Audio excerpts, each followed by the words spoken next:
गंगातरंगकमनीय जटाकलापं गौरी निरंतर विभूषित वामभागं नारायण प्रियमनंग मदापहारं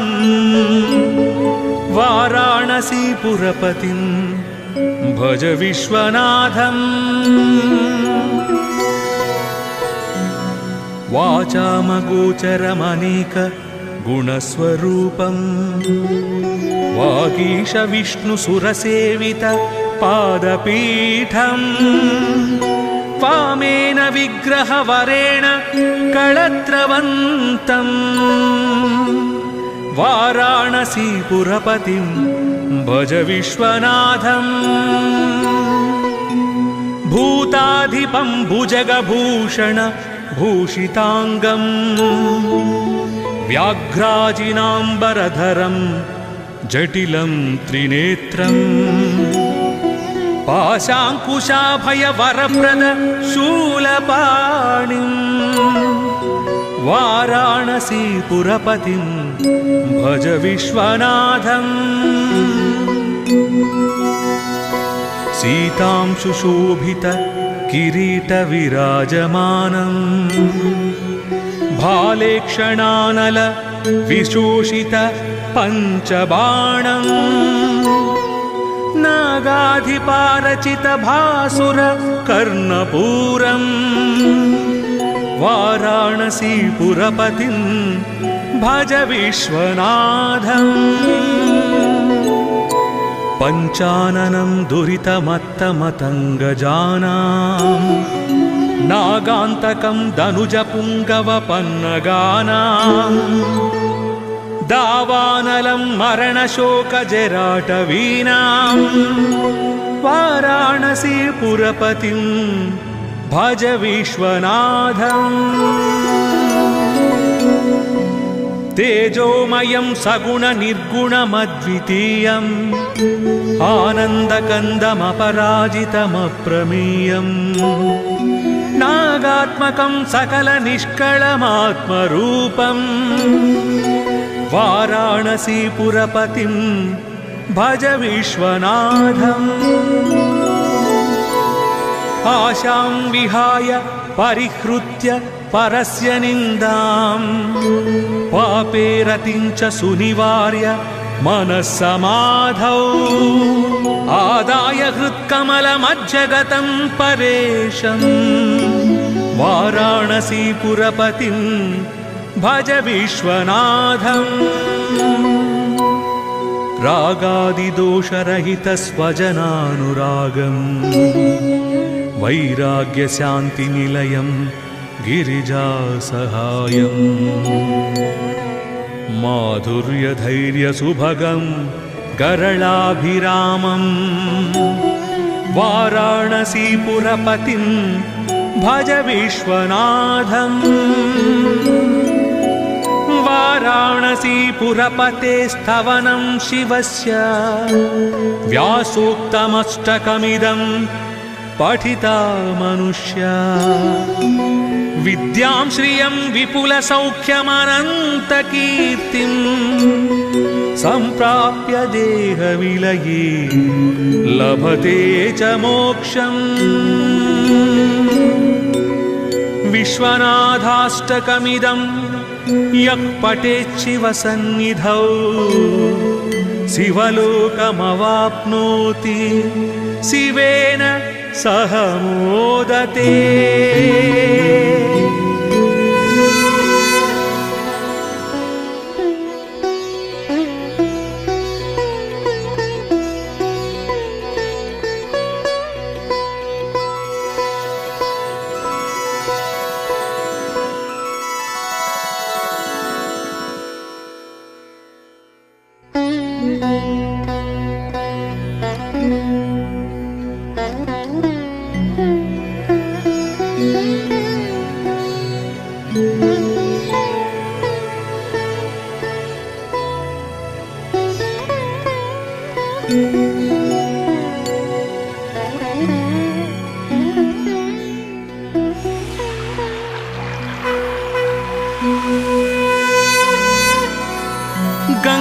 गङ्गातरङ्गकमनीय जटाकलापम् गौरी निरन्तर विभूषित वामभागम् नारायण प्रियमनङ्ग मदापहारम् वाराणसीपुरपतिं भज विश्वनाथम् वाचामगोचरमनेक गुणस्वरूपम् वागीश विष्णुसुरसेवित पादपीठम् वामेन विग्रहवरेण कळत्रवन्तम् वाराणसीपुरपतिं भज विश्वनाथम् भूताधिपं भुजगभूषण भूषिताङ्गम् व्याघ्राजिनाम्बरधरं जटिलं त्रिनेत्रम् पाशाङ्कुशाभयवरप्रद शूलपाणिम् वाराणसीपुरपतिं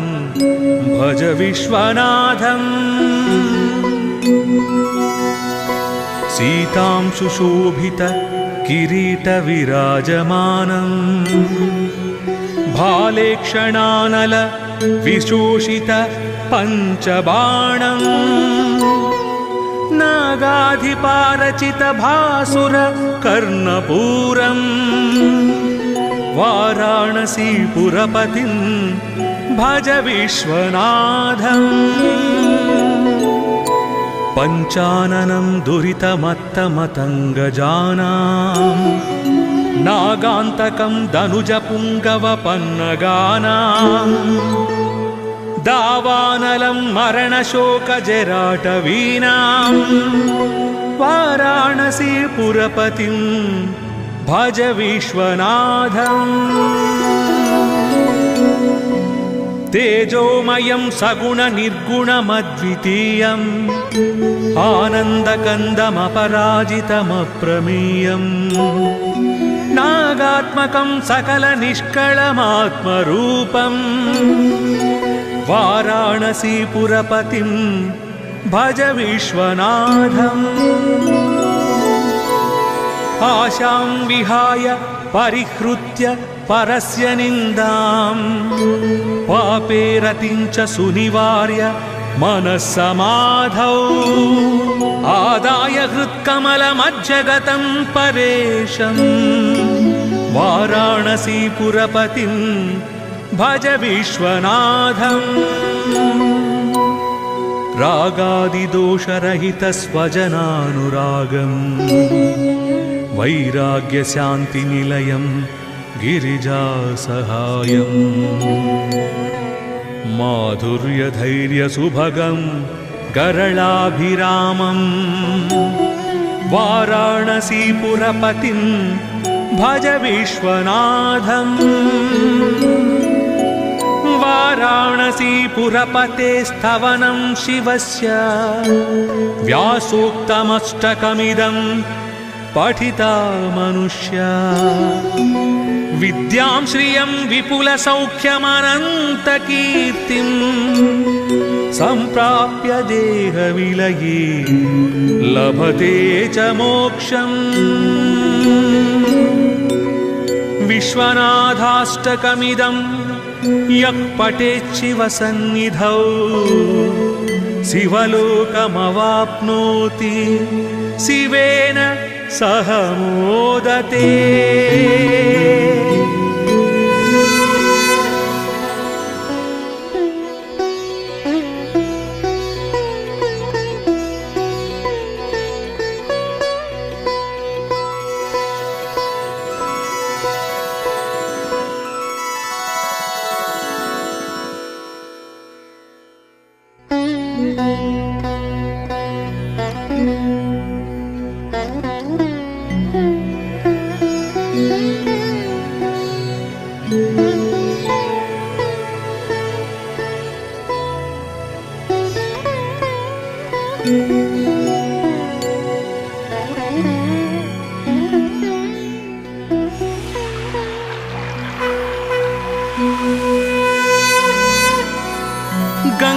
गङ्गातरङ्गकमनीय जटाकलापम्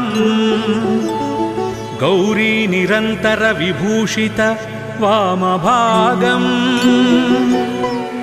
नारायण प्रियमनङ्ग मदापहारम् वाराणसीपुरपतिं भज विश्वनाथम्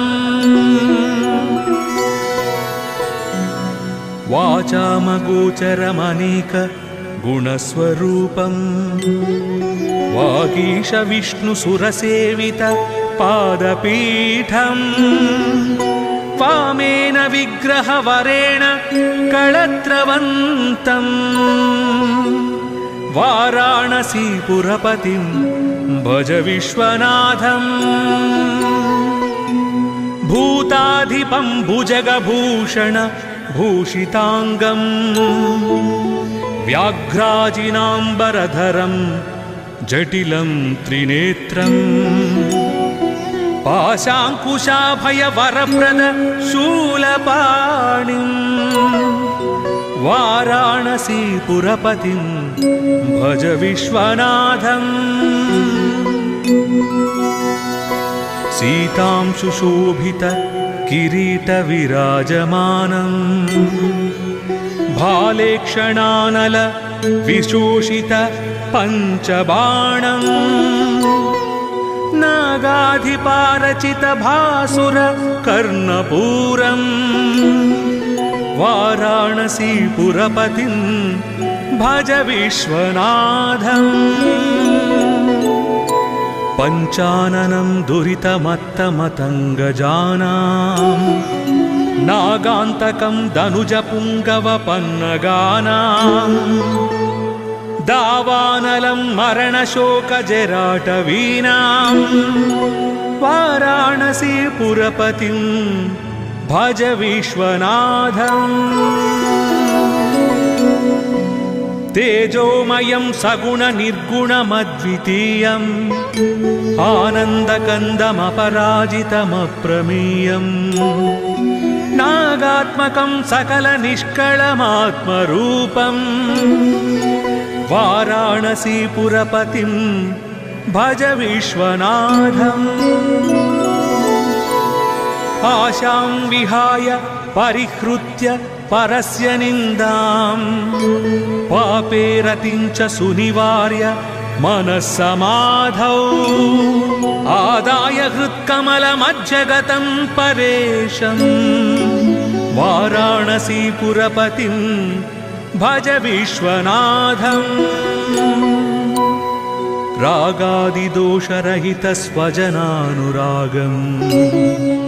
वैराग्यशान्तिनिलयं गिरिजासहायम् माधुर्यधैर्यसुभगं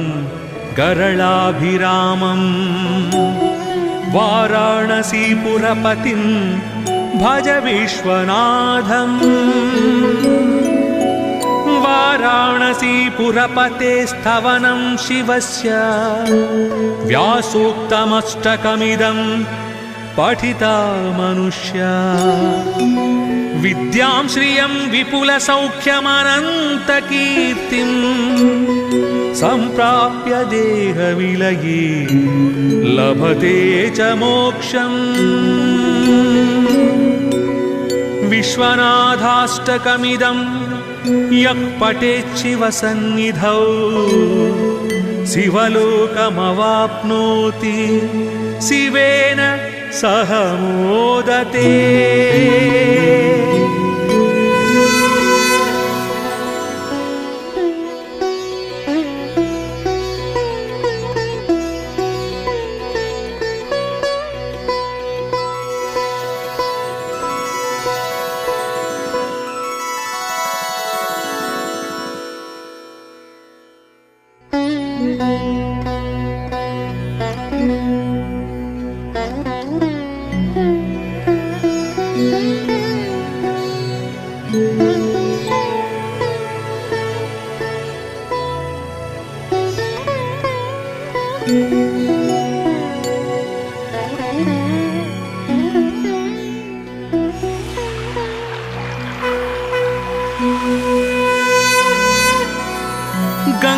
गङ्गातरङ्गकमनीय जटाकलापम् गौरी निरन्तर विभूषित वामभागम् नारायण प्रियमनङ्ग मदापहारम् वाराणसीपुरपतिं भज विश्वनाथम्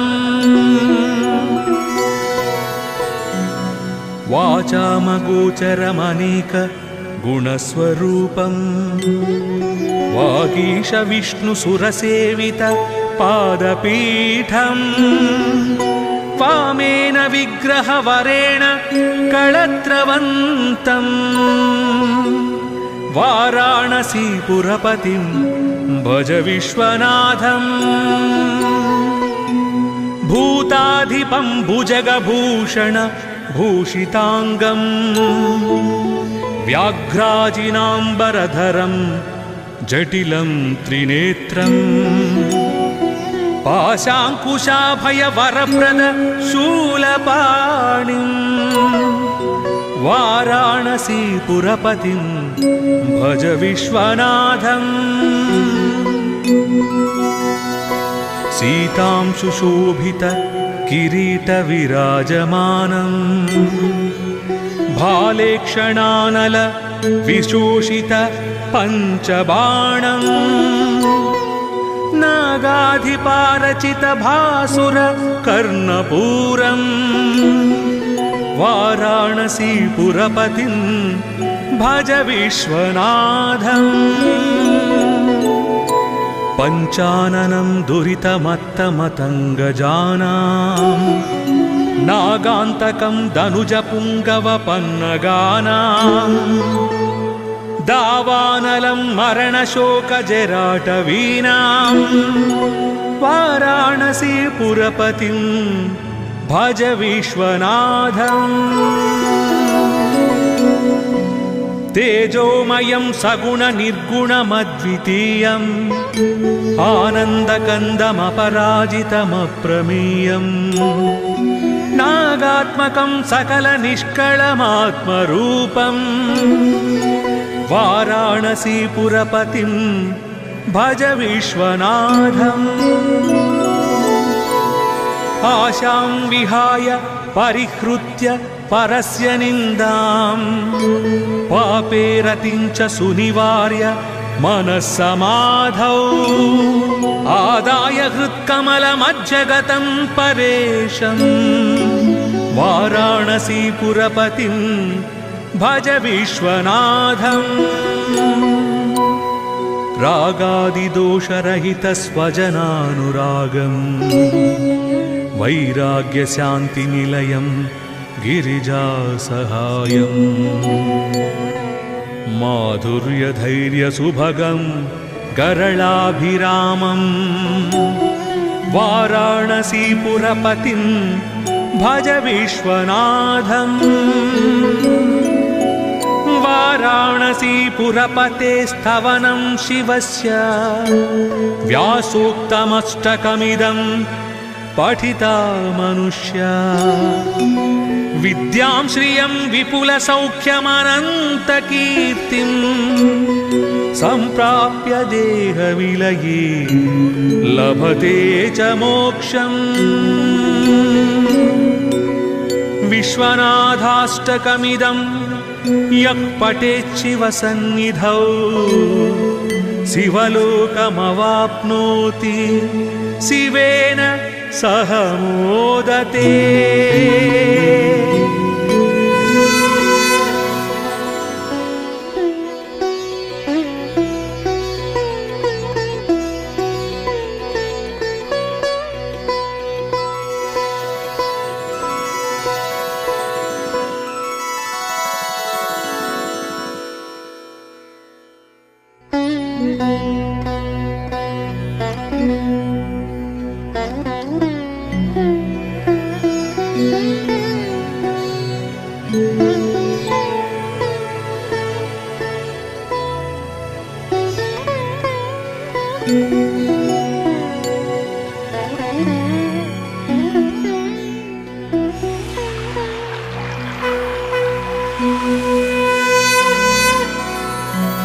गातरङ्गकमनीय जटाकलापम्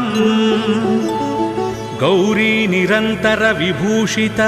वामभागम् नारायण प्रियमनङ्ग मदापहारम् वाराणसीपुरपतिं भज विश्वनाथम्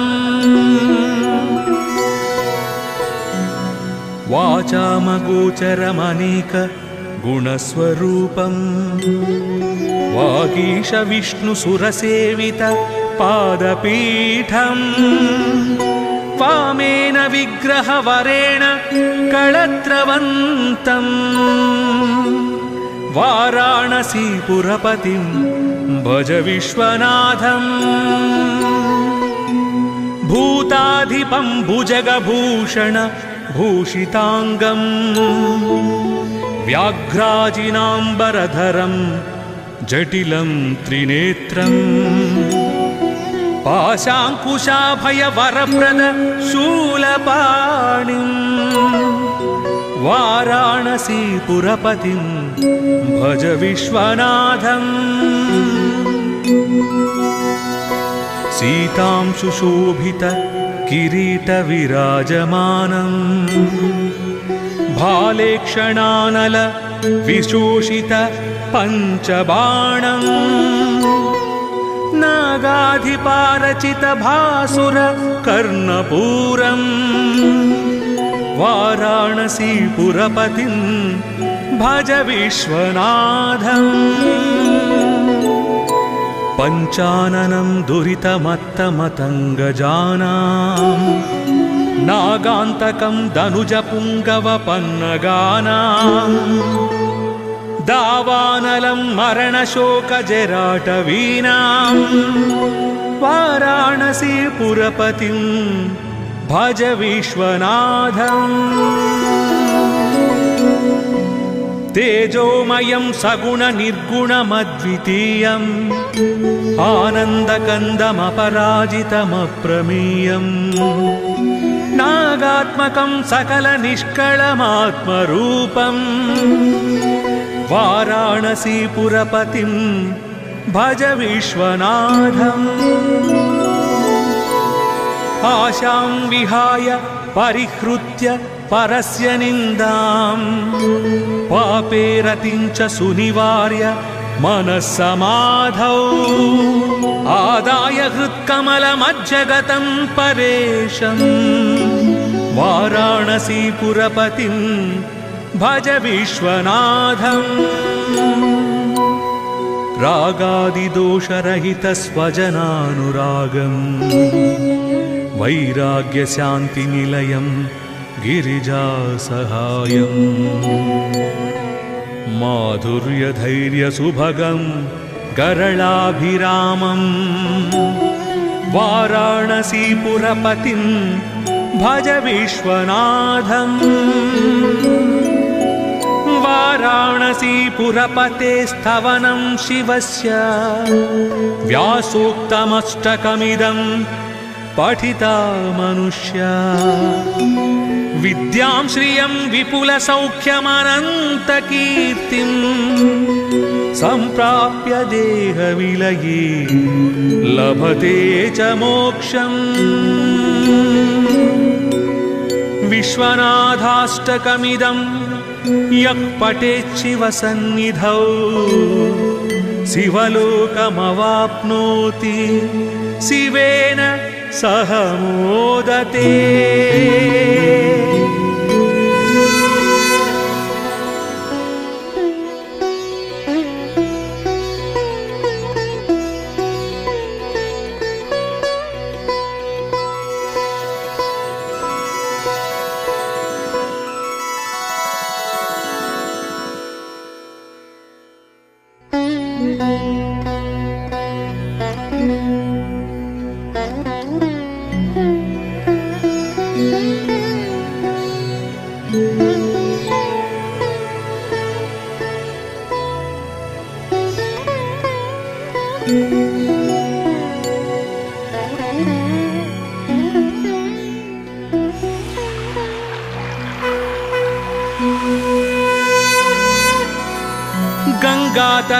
कमनीय जटाकलापम् गौरी निरन्तर विभूषित वामभागम् नारायण प्रियमनंग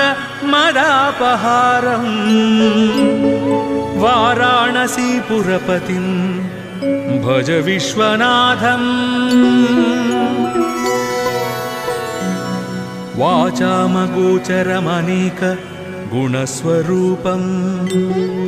वागीश विष्णुसुरसेवित पादपीठम् वामेन विग्रहवरेण कळत्रवन्तम् वाराणसीपुरपतिं भज विश्वनाथम् भूताधिपं भुजगभूषण भूषितांगम् व्याघ्राजिनाम्बरधरं जटिलं त्रिनेत्रम् पाशाङ्कुशाभयवरप्रद शूलपाणिम् वाराणसीपुरपतिं भज विश्वनाथम् सीतांशुशोभित किरीटविराजमानम् भालेक्षणानल विशोषित पञ्चबाणम् नागाधिपारचित भासुर कर्णपूरम् वाराणसीपुरपतिं भज विश्वनाथम् पञ्चाननं दुरितमत्तमतङ्गजानां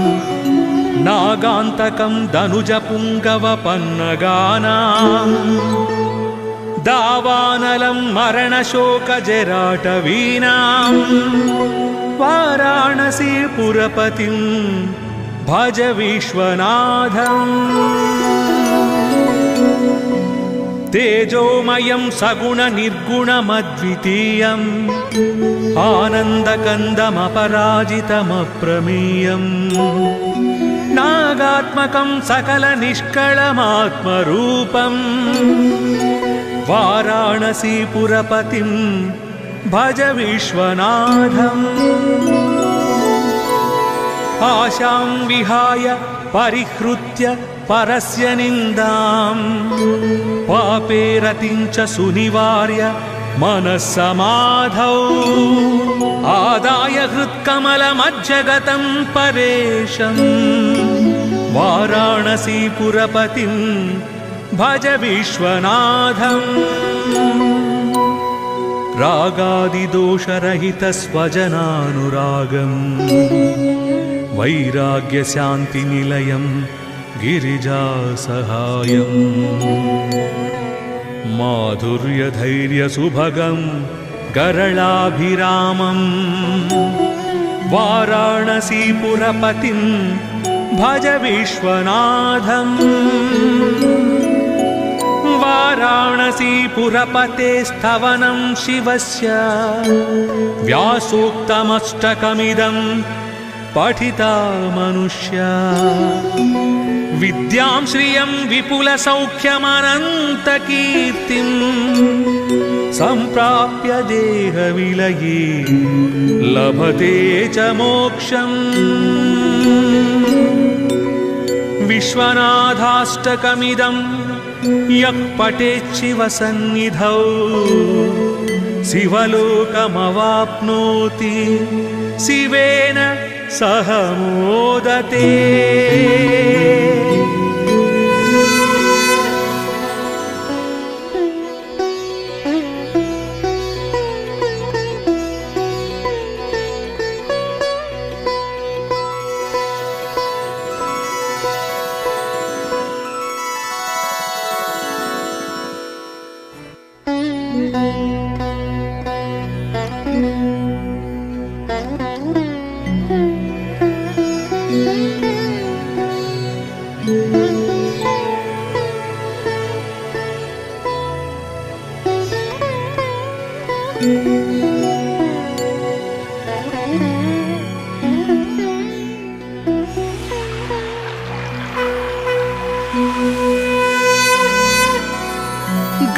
मातरङ्गकमनीय जटाकलापम् गौरी निरन्तर विभूषित वामभागम् नारायण प्रियमनङ्ग मदापहारम् वाराणसीपुरपतिं भज विश्वनाथम् वाचामगोचरमनेक गुणस्वरूपम् वागीश विष्णुसुरसेवित पादपीठम् वामेन विग्रहवरेण कळत्रवन्तम् वाराणसीपुरपतिं भज विश्वनाथम् भूताधिपं भुजगभूषण भूषिताङ्गम् व्याघ्राजिनाम्बरधरं जटिलं त्रिनेत्रम् पाशाङ्कुशाभयवरप्रद शूलपाणिम् वाराणसीपुरपतिं भज विश्वनाथम् सीतांशुशोभित किरीटविराजमानम् भालेक्षणानल विशोषित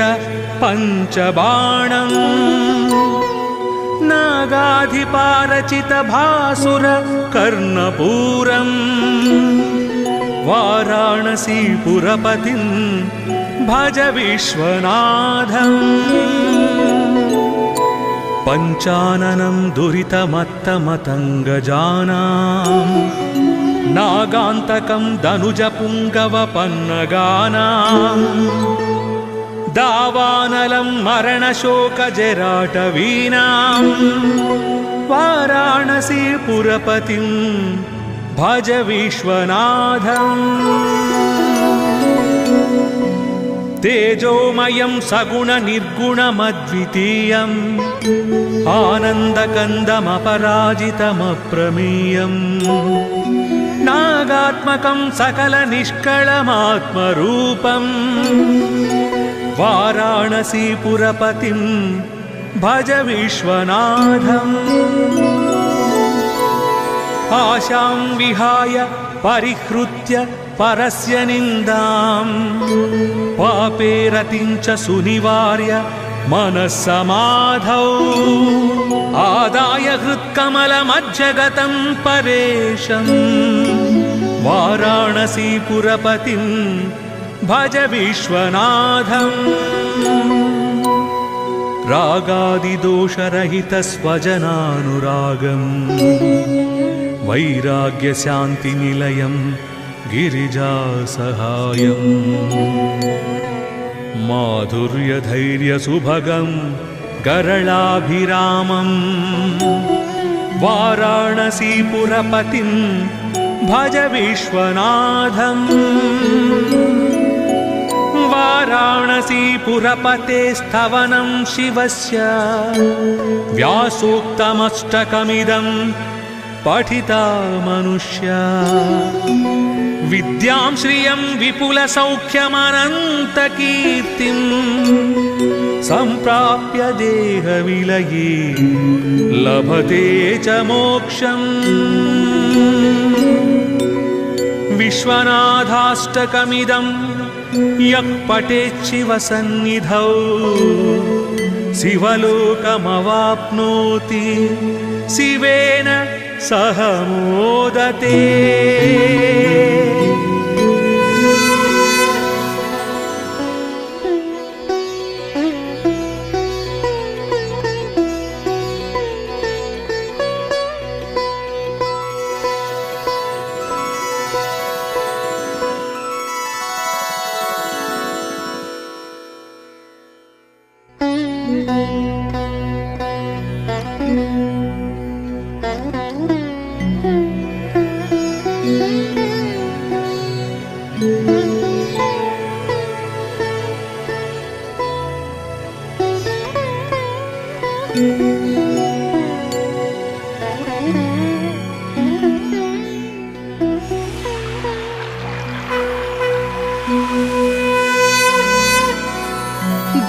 कमलातरङ्गकमनीय जटाकलापम्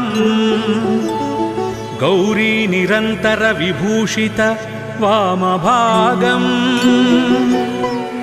नारायण प्रियमनङ्ग मदापहारम् वाराणसीपुरपतिं भज विश्वनाथम् वाचामगोचरमनेक गुणस्वरूपम् वागीश विष्णुसुरसेवित पादपीठम् वामेन विग्रहवरेण कळत्रवन्तम् वाराणसीपुरपतिं भज विश्वनाथम् भूताधिपं भुजगभूषण भूषिताङ्गम् व्याघ्राजिनाम्बरधरं जटिलं त्रिनेत्रम् पाशाङ्कुशाभयवरप्रद शूलपाणिम् वाराणसीपुरपतिं भज विश्वनाथम् सीतां सुशोभित किरीटविराजमानम्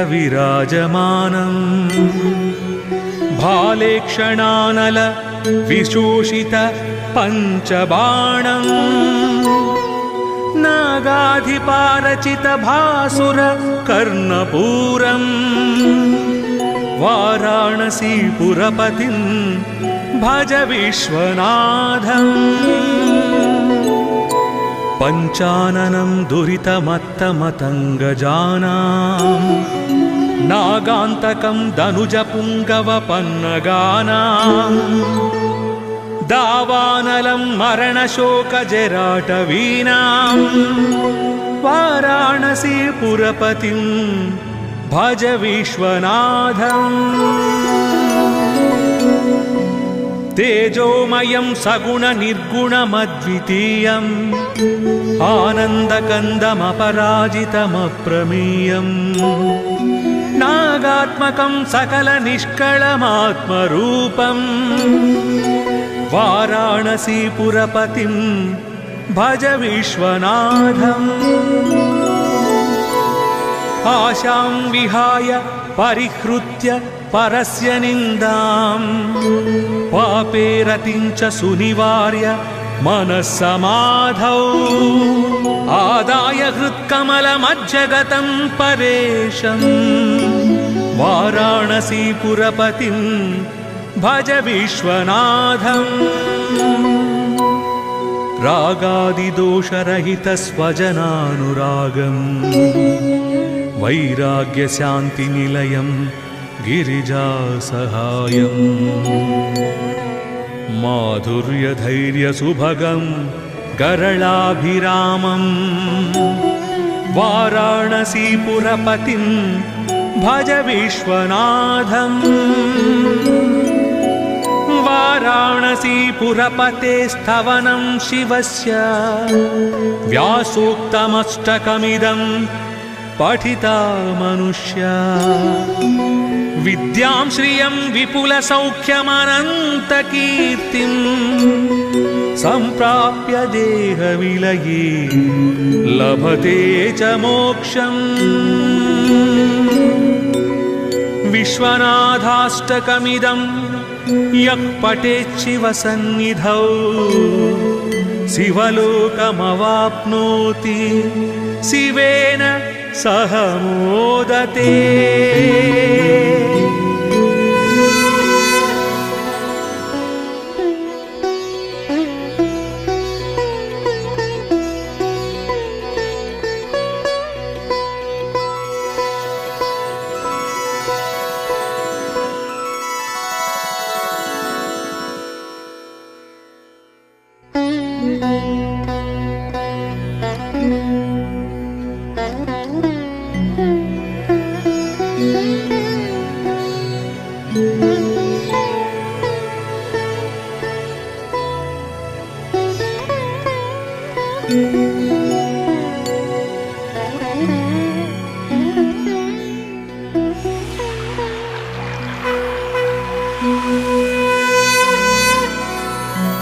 गातरङ्गकमनीय जटाकलापम् गौरी निरन्तर विभूषित वामभागम् नारायण प्रियमनङ्ग मदापहारम् वाराणसीपुरपतिं भज विश्वनाथम्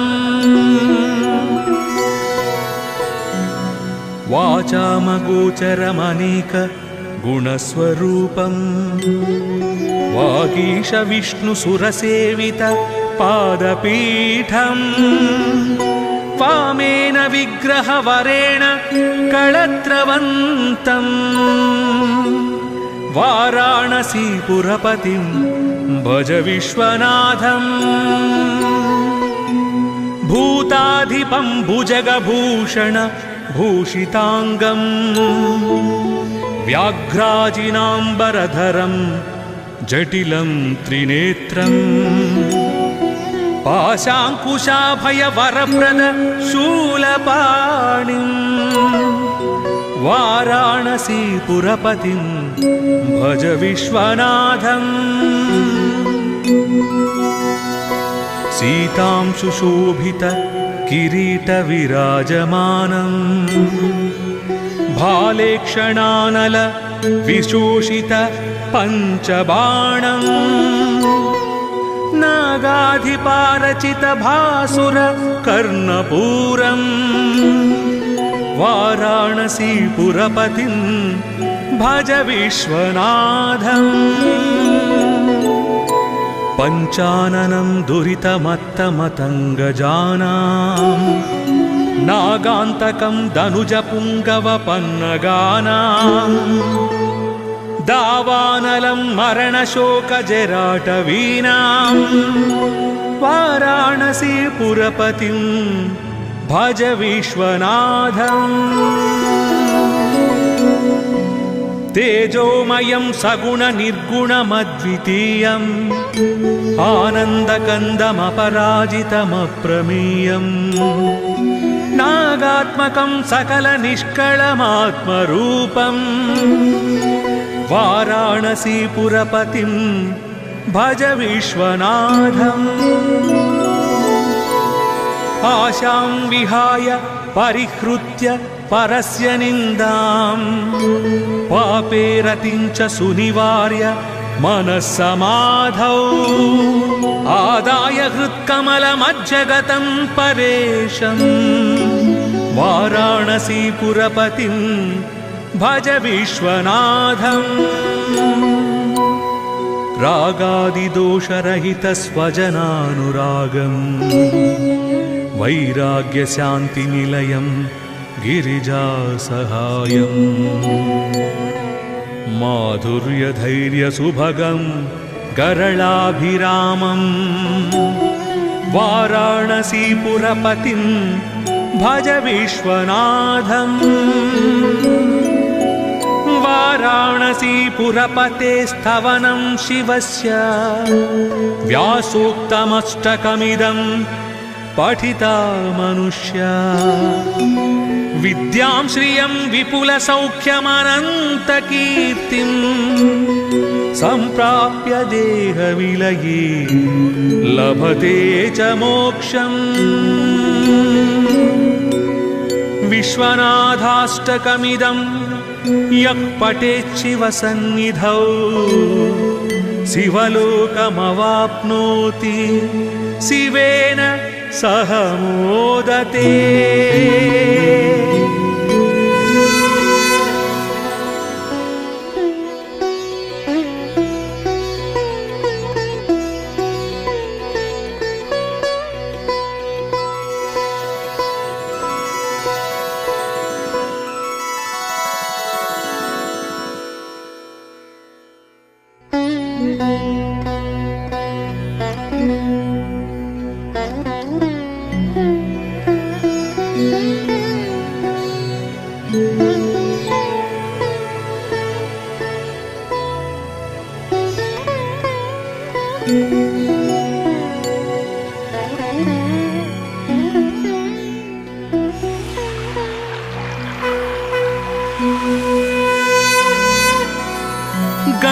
तरङ्गकमनीय जटाकलापम्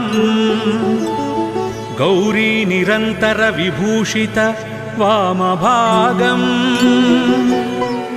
नारायण प्रियमनङ्ग मदापहारम् वाराणसीपुरपतिं भज विश्वनाथम्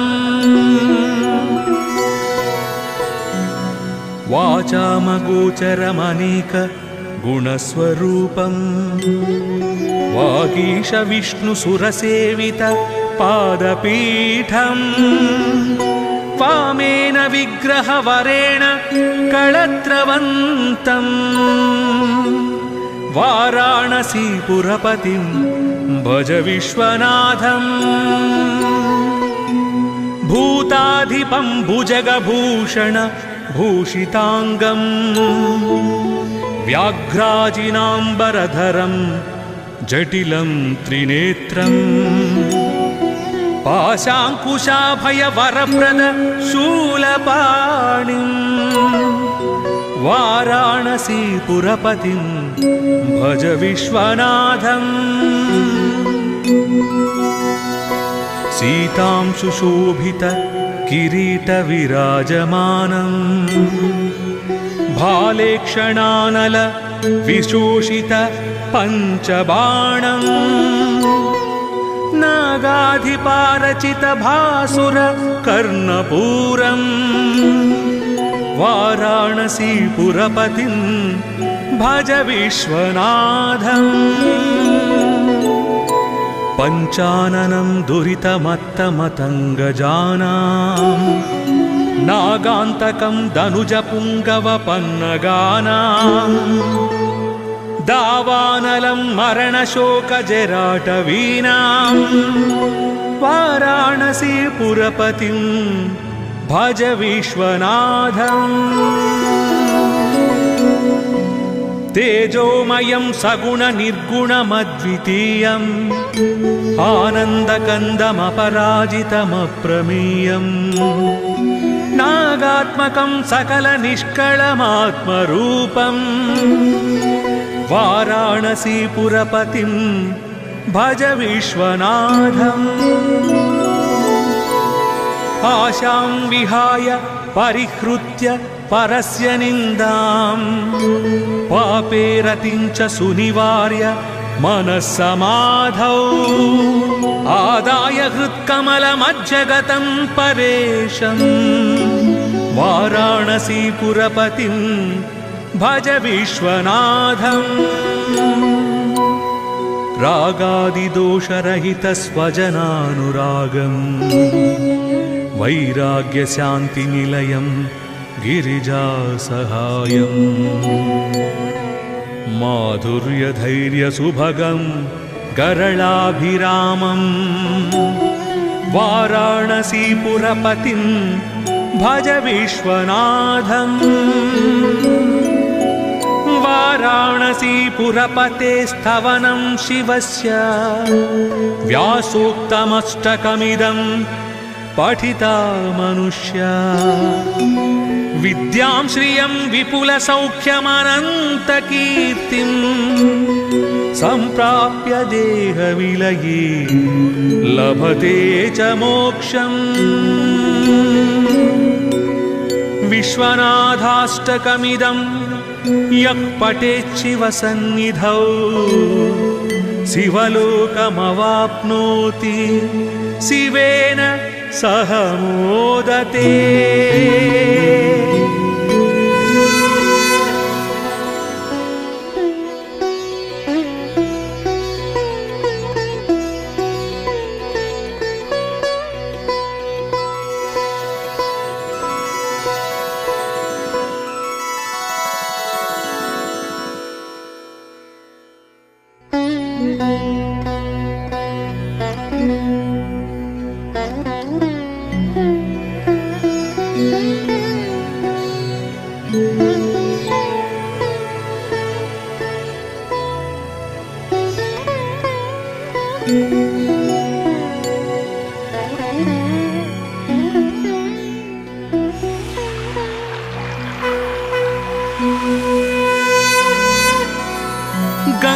तरङ्गकमनीय जटाकलापम्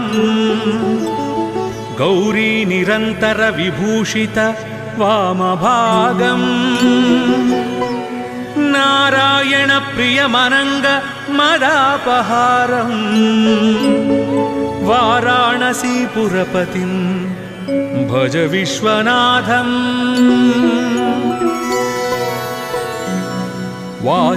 वाचामगोचरमनेक गुणस्वरूपम्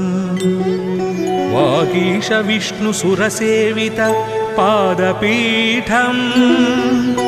वामेन विग्रहवरेण कळत्रवन्तम्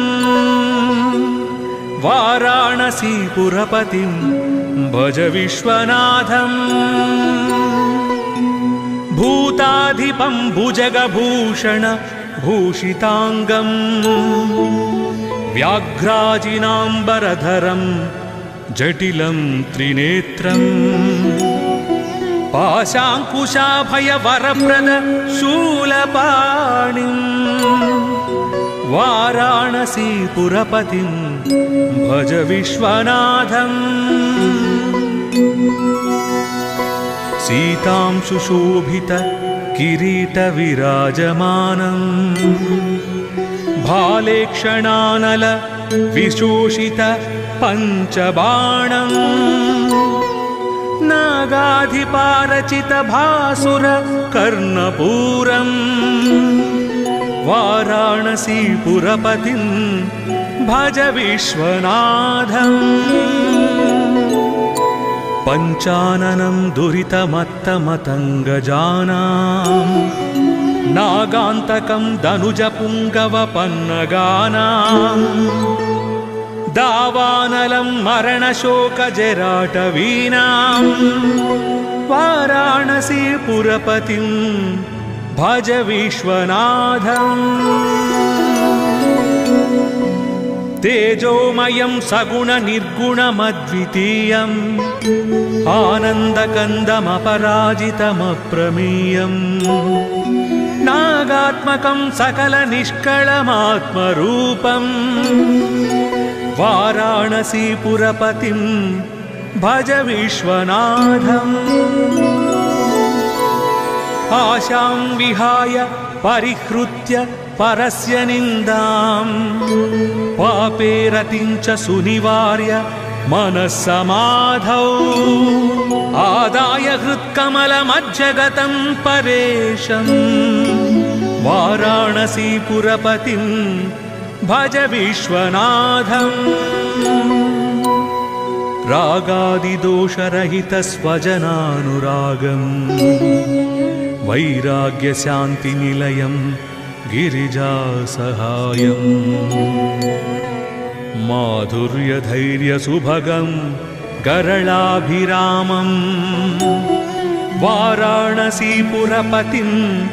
भज विश्वनाथम् वाराणसीपुरपते स्तवनं शिवस्य व्यासोक्तमष्टकमिदं पठिता मनुष्या विद्यां श्रियं विपुलसौख्यमनन्तकीर्तिं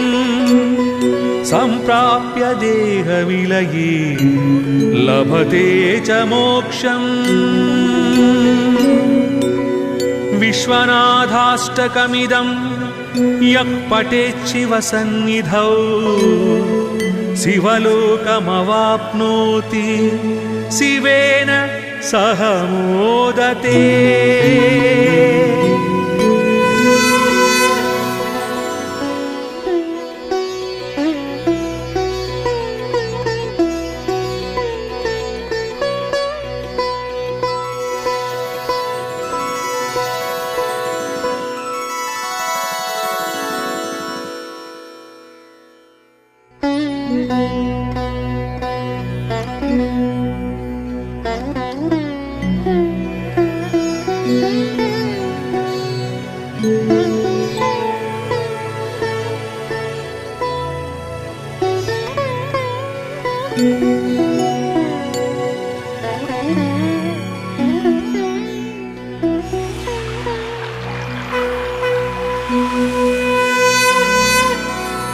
गंगातरंगकमनीय जटाकलापम् गौरी निरंतर विभूषित वामभागम् नारायण प्रियमनंग मदापहारम् वाराणसीपुरपतिं भज विश्वनाथम्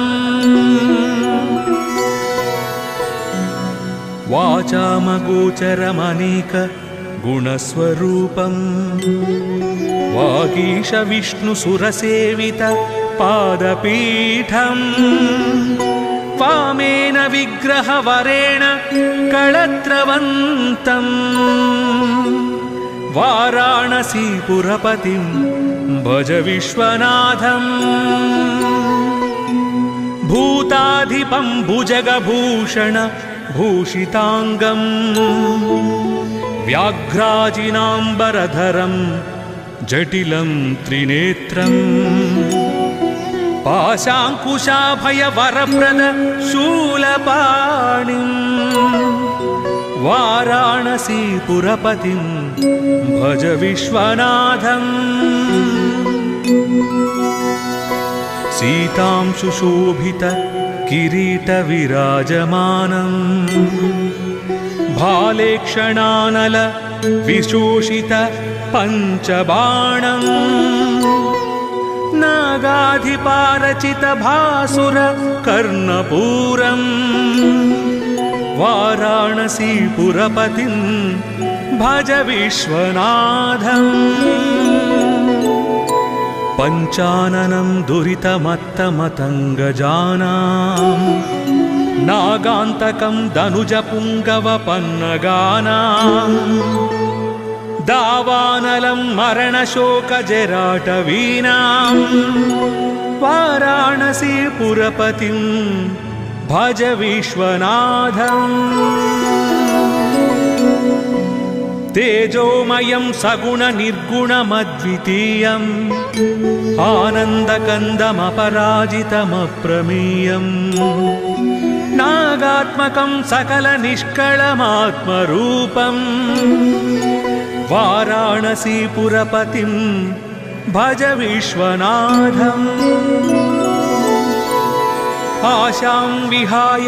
परिहृत्य परस्य निन्दां पापे रतिं च सुनिवार्य मनस्समाधौ आदाय हृत्कमलमज्जगतं परेशं वाराणसीपुरपतिं भज विश्वनाथम् रागादिदोषरहितस्वजनानुरागम् वैराग्यशान्तिनिलयं गिरिजासहायम् माधुर्यधैर्यसुभगं गरलाभिरामं वाराणसीपुरपतिं भज विश्वनाथम् वाराणसीपुरपते स्तवनं शिवस्य व्यासोक्तमष्टकमिदं पठिता मनुष्या विद्यां श्रियं विपुलसौख्यमनन्तकीर्तिं सम्प्राप्य देहविलये लभते च मोक्षम् विश्वनाथाष्टकमिदं यः पठेच्छिवसन्निधौ शिवलोकमवाप्नोति शिवेन सह मोदते।